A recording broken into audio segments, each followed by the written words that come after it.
Got 4 more fractions to fill up these 30.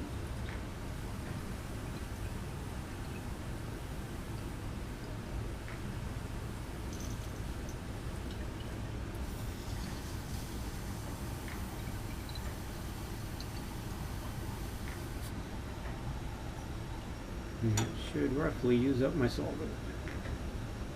Maybe not quite.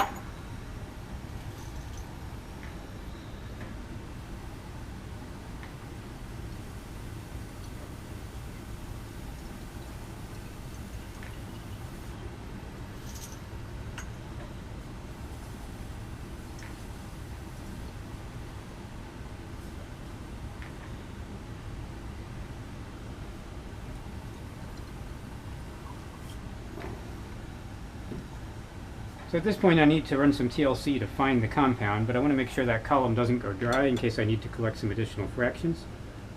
So I'm going to pour the little bit of rest of the solvent in there and stopper that up. And then add the stopper on the bottom. And that column can sit there just in case there's still compound on there.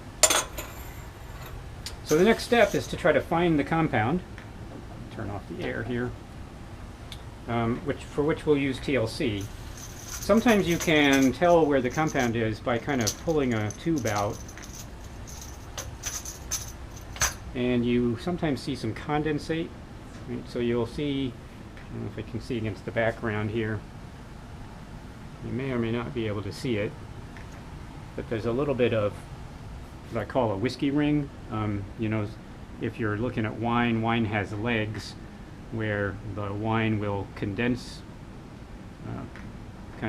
and the non-volatile components of the wine will collect at the top, and then it'll kind of drip back in.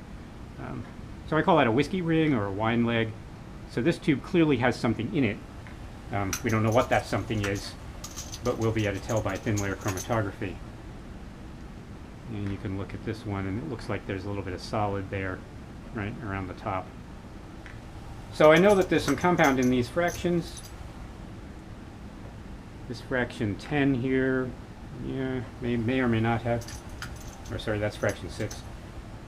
Fraction 10 here, yeah, hard to say. So what I'm going to do is I'm going to TLC the middle row, which will be fraction 3, 8, 13, 18, 23, and 28, to get a rough idea about where it is, and then I'll run another TLC to look for it. And I'm going to start a new video for that, so we'll close this